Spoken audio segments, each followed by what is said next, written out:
vamos a acudir al licenciado Raúl Mercado. ¿Cómo le va, Raúl? Él sabe de precios y de economía y de calentamiento económico o de enfriamiento económico. ¿Qué tal, Raúl? Sí. Buen día. ¿Qué tal? Buen día, ¿cómo le va? Uy, se Mire, le escucha como si estoy estuviera viendo, sentado acá al lado de nosotros, casi, igualmente. Sí, yo creo que estoy pidiendo que sea una injusticia para calentarme, ¿no? Porque está bastante frío. Hace tanto Sí. frío. 3 grados parece, ¿no? 3 grados frío. Bueno, esta mañana cuando salí de mi casa, sí, yo vivo para el sur, para el lado de Luján, 0 grados, o sea, no hacía ni frío ni calor, Sí. Sí, nos ha pasado eso. diría gallego. De que Bueno, no tengamos, no, lo decía un locutor renombrado. Y el tema es que lo decía en serio, usted lo dice haciendo una chanza, un chascarrillo, pero él te lo decía en serio. Hay una anécdota que los que han vivido en la zona de Santa Fe, Paraná, había un locutor transmitiendo una carrera cuando corría Reutemann, Ujú. y entonces, bueno, el locutor desde Inglaterra decía, bueno, acá está todo nublado, y el locutor de Santa Fe le dice, mire, debe ser general porque acá también está nublado. Claro, debe ser galáctico. Exactamente. Bueno, vivimos en un mismo planeta y obviamente hay cosas que nos repercuten, ¿cierto? Sí, Como como todo lo que está algunas pasando. cosas económicas hemos aprendido que no tenemos consecuencias aunque no se generen ni se vean cercanamente. Claro. Y Se habla de- contagiamos también, ¿no es cierto, Raúl? Parece, ¿no? Por lo que, Nos por ejemplo, contagiamos, por las supuesto, medidas que claro. están tomando en Inglaterra, que ya parecen peronistas, en cualquier momento son populistas totales. Lo hemos contagiado nosotros, ¿cierto? Claro, claro. Bueno, hablando de peronismo y digamos, de la historia y todas las cosas que tienen que ver con esto, hubo un hecho, creo que trascendental en la Argentina, que fue todo el proceso de migración desde las provincias, desde el resto de las provincias hacia las zonas, a las zonas industriales, ¿cierto? En los años 30, 40, ¿cierto? Cuando comienza todo ese proceso de sustitución de importaciones por la guerra, por un montón de elementos. Y una de las características fue, primero,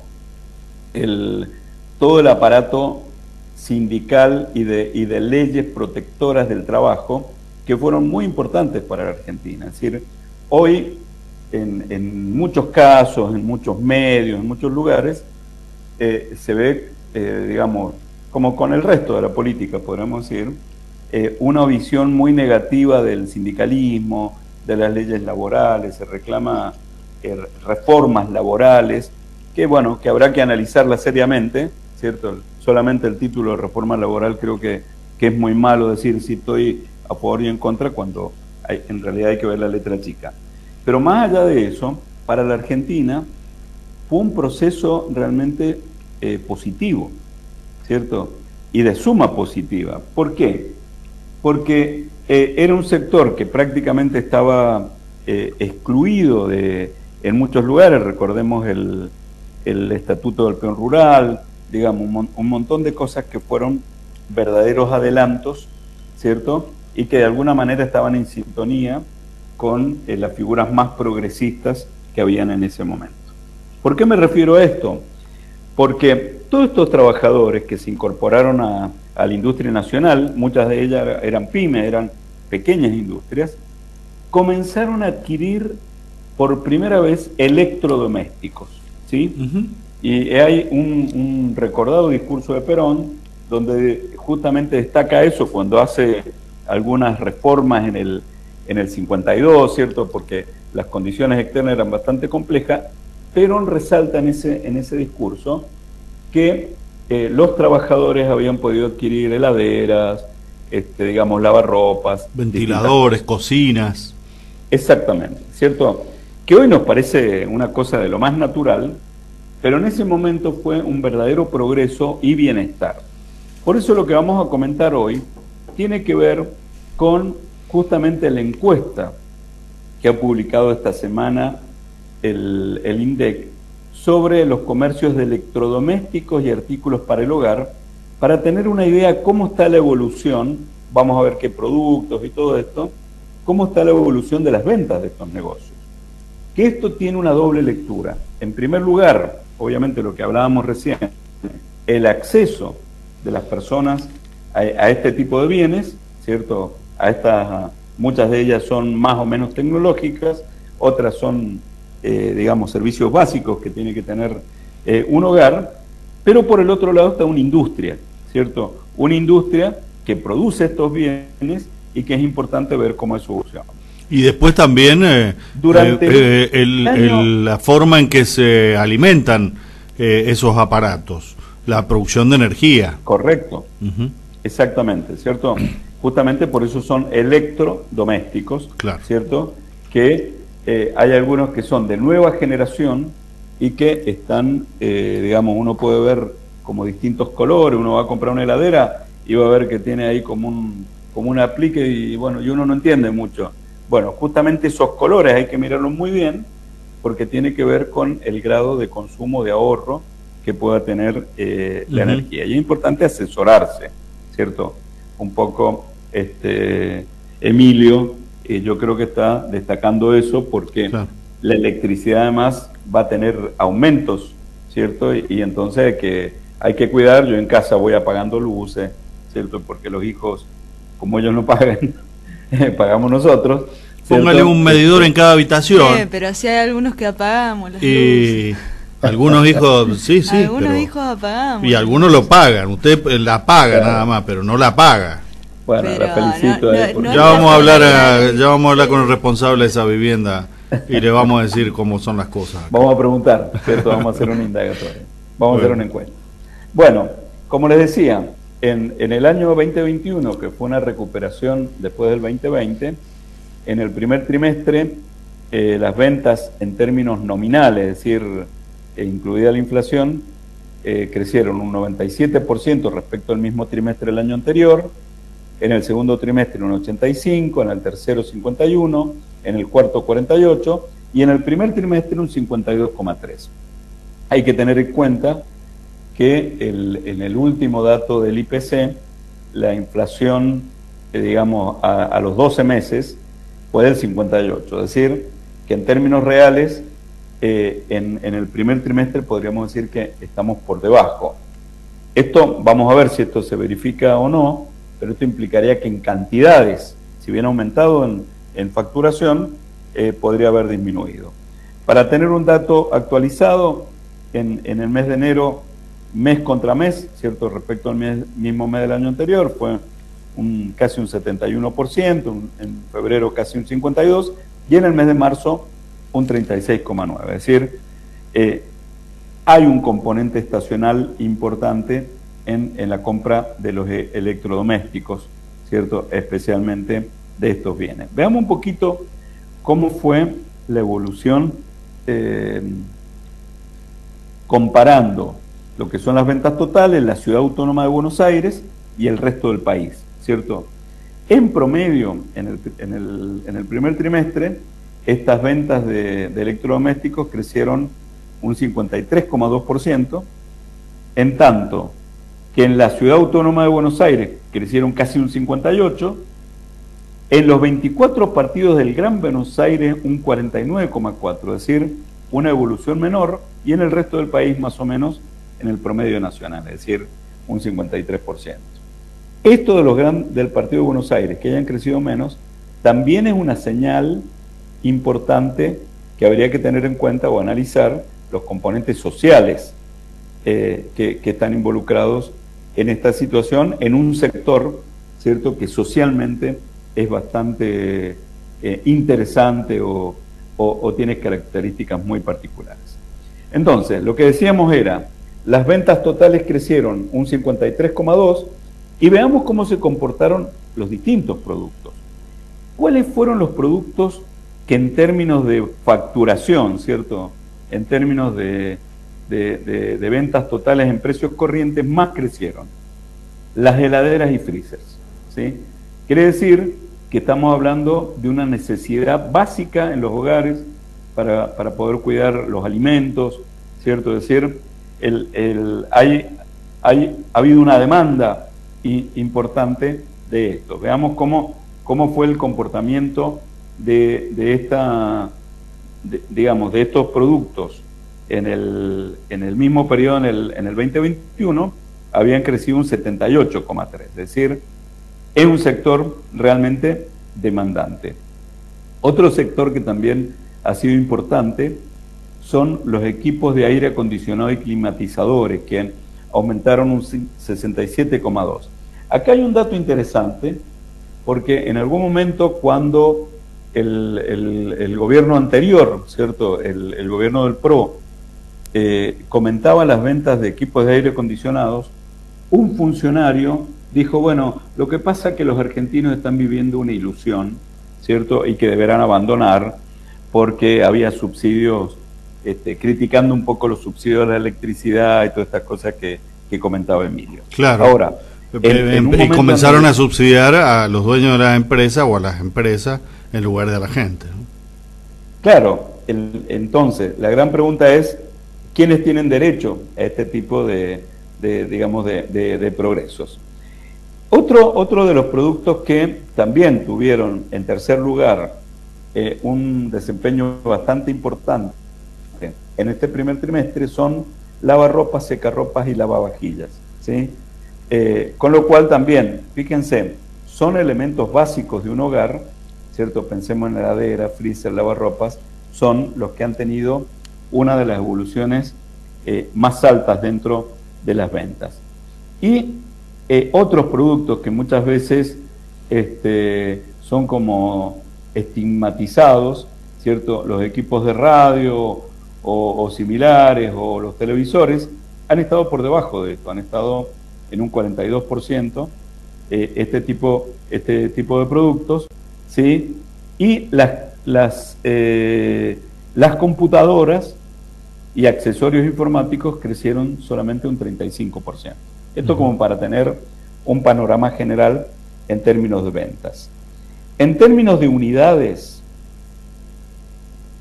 ahí es también un dato interesante, porque esto nos da de alguna manera la verdadera evolución del sector. ¿Cuál fue en términos de unidades lo que más creció en el primer trimestre? Fueron los equipos de audio, que crecieron un 124%, casi un 125% en total.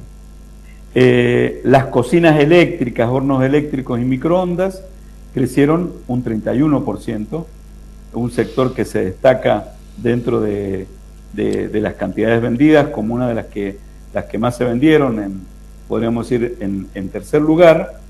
Y otro sector que se destaca como importante son los televisores, que crecieron un 18%. El resto de los sectores han crecido por debajo de estos valores, ¿cierto? Algunos han caído, como los calefactores y estufas a gas, que cayeron un 12%, los GPS, que crecieron bajaron un 90%, los iPod, MP3, MP4 y todo eso, que cayeron casi un 25%, o las cocinas a gas, que se han mantenido prácticamente constante, un 0,3%, solamente han crecido. Las impresoras y escáner, por ejemplo, cayeron un 20%, o las consolas de video, que han caído junto con los ventiladores entre un 4 y un 5%. Y los teléfonos fijos y accesorios de telefonía, dado que hoy hay un gran avance de la telefonía celular, han caído un 26%. Esto nos da un panorama, entonces, sobre este sector que es muy importante en la Argentina. Entonces, recordemos, las ventas han crecido aproximadamente un 53%, y las ventas en unidades también han tenido una evolución positiva en promedio, podríamos decir, marcando que es el acceso al bienestar a la mayoría de la población. Bueno, son datos bien concretos y que marcan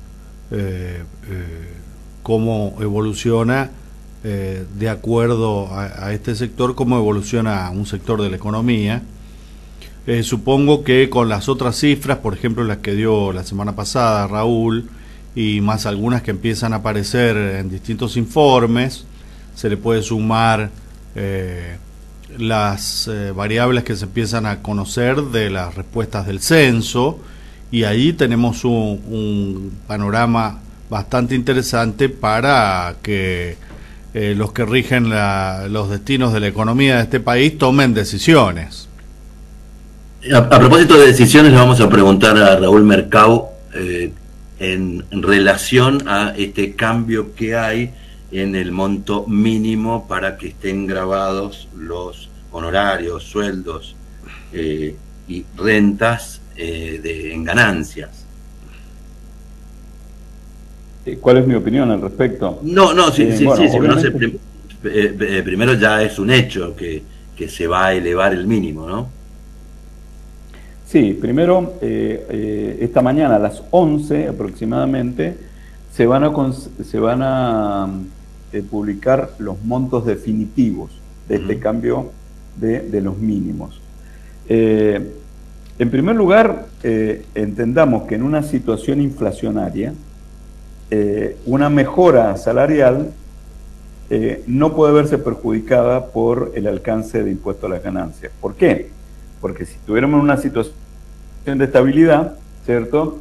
Con lo cual probablemente los salarios permanecerían constantes en su poder adquisitivo, el permitir que un aumento salarial los alcance con el impuesto a las ganancias es como aumentarle el impuesto al salario, ¿sí? Claro. Es decir, es el equivalente a que en una situación de estabilidad nosotros le aumentáramos los impuestos a los ingresos de los trabajadores. No habría ya que cambiarles el nombre a ese impuesto, porque los trabajadores, salvo excepciones en algunas empresas que lo tienen por estatuto, no participan de las ganancias. Exactamente. En algunos lugares no se llama impuesto a las ganancias, sino que se llama impuesto a la renta. Claro. ¿Cierto? Que en este caso serían las rentas del trabajo. Pero más allá de eso, primero hay un gran cuestionamiento si el factor trabajo tiene que ser o no grabado, ¿cierto? Con el impuesto a las ganancias. Es toda una discusión que tiene que ver no con la eficiencia recaudatoria, sino con un tema de distribución funcional del ingreso. En este caso, si es el factor trabajo o el factor capital quien tiene que ser afectado por este tipo de impuestos. En segundo lugar, obviamente, hay un tema de distribución del ingreso al interior de los trabajadores. Sin duda que si se va a agravar el factor trabajo, lo que se debe tratar de evitar es que alcance lo menos posible a los que tienen menores ingresos.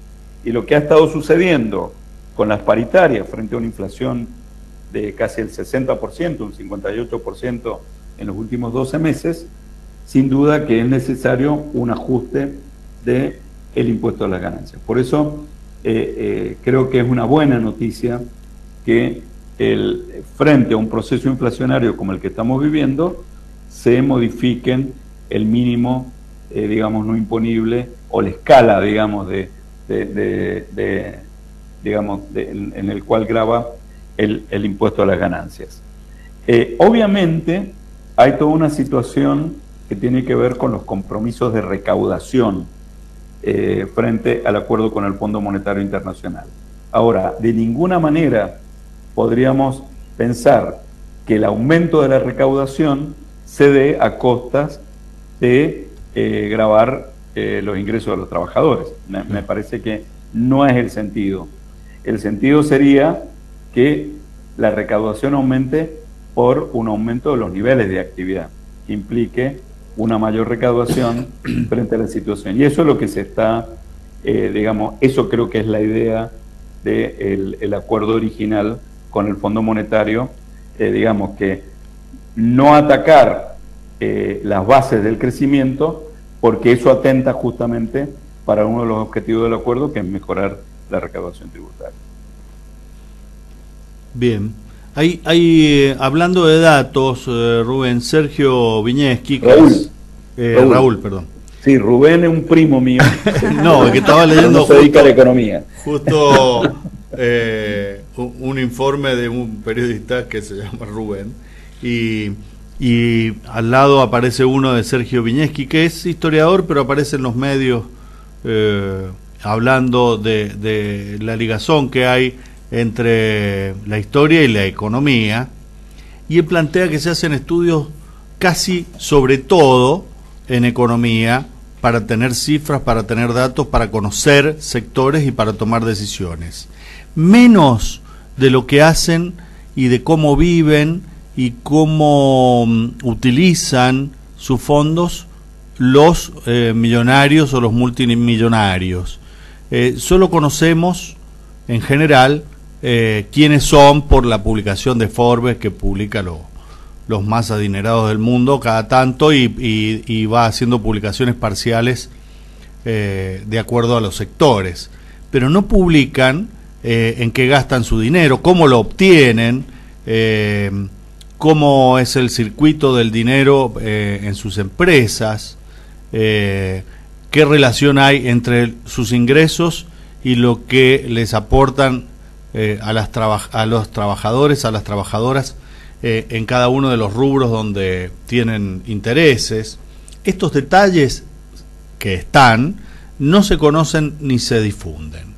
Y decía Viñeski que probablemente podamos tener un panorama mejor de qué es lo que hablamos cuando hablamos de economía, si conociéramos en detalle este sector, que son los que deciden en la economía, de los cuales conocemos a veces solo los nombres y a veces ni siquiera los nombres, ¿no? Bueno, porque las empresas son sociedades anónimas, ¿no?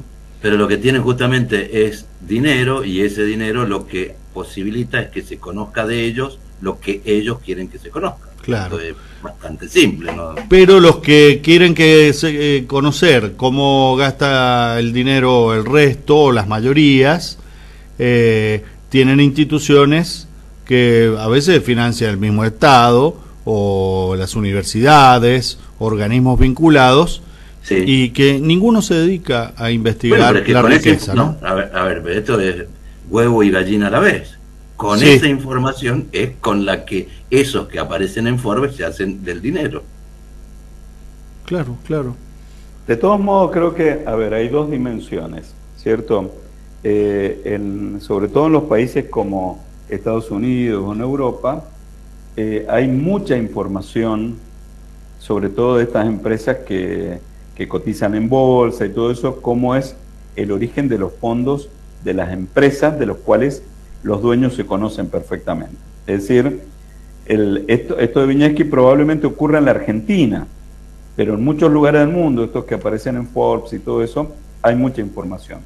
Y con respecto a cómo gastan, ¿para qué despertar envidia? ¿Cierto? Yo creo que lo hacen para protegernos. Se refiere a cómo gastan, a cómo ocupan su dinero frente a lo que le pagan a los trabajadores, ¿no? Claro, bueno, es cierto, de todas maneras, habría que profundizar un poquito más respecto de cuál es la escala salarial que existen en países como Estados Unidos, donde es una realidad bastante dispar, y esto es interesante. Todos tenemos amigos, familiares, o que hace mucho que se fueron a Estados Unidos, ¿cierto? Y muchos de ellos dicen, bueno, miren, Estados Unidos dejó de ser el sueño americano. Claro. ¿Sí? Es decir, ¿por qué? Porque no solamente hay que tener en cuenta esto que está señalando Emilio, respecto a cuáles son los niveles salariales y esta situación, si bien hay una gran flexibilidad y un acceso bastante rápido al empleo en este tipo de economías, pero los beneficios sociales son bastante complicados. Es decir, enfermarse en Estados Unidos es muy caro, ir a un odontólogo en Estados Unidos es muy caro. De hecho, tengo amigos argentinos que venían a la Argentina. Vienen acá a hacer sus tratamientos.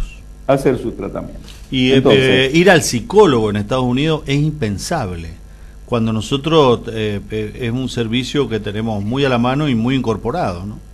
Claro, Sin duda que algunos locutores por ahí que trabajan en la radio les vendría muy bien. Sí, algunos locutores sí. Los periodistas no estamos locos. Las dos cosas, los dentistas y los psicólogos. Claro, me refiero a los periodistas de Estados Unidos. Más allá de estas locuras que ocurren en Estados Unidos, como la masacre, ¿cierto?, en los colegios, donde es realmente, a ver, nos apartamos del tema, pero creo que es una locura esto del acceso tan fácil a las armas, ¿cierto?, en Estados Unidos. Creo que ese sería un tema muy interesante para tratar en algún momento. ¿Cuál es el fundamento? Que es un fundamento constitucional, ¿cierto?, que tiene, pero que obviamente estaba preparado para un momento histórico distinto de los Estados Unidos. Es decir, que todas las personas pudieran tener armas, tenían que ver justamente para, en un Estado liberal y todo eso, que las personas pudieran defenderse frente a atropellos autoritarios. Hoy pensemos que por más que tengan armas, un atropello autoritario con el nivel de tecnología que tiene el ejército norteamericano realmente es ridículo. Y además lo que tenemos es este efecto totalmente nocivo de que cualquiera pueda acceder a armas bastante complicadas y hacer lo que hoy tuvo más difusión, porque hay estadísticas de todos los atentados que han ocurrido desde el principio de año hasta la fecha, que muchos no han tenido tanta trascendencia porque no sabemos por qué, pero evidentemente es un tema que es difícil de entender, es difícil de comprender en un país que se supone desarrollado. Bien, clarísimo, Raúl. Bueno, nos veremos la semana que viene, entonces. Nos veremos, dijo Borges, noticia, mientras codeaba a Kodama en el shopping. Claro, exactamente. Usted se refiere al sketch, ¿cierto? De Borges y... No, me refiero a Borges mismo, que él decía, veremos, le decía a su esposa. Pero bueno, sí, pero hay un sketch que a veces es más gracioso que Borges. No hemos salido de la vereda, nos estamos yendo al pasto. Muchas gracias, Raúl. Chao. Hasta la semana que viene, Raúl.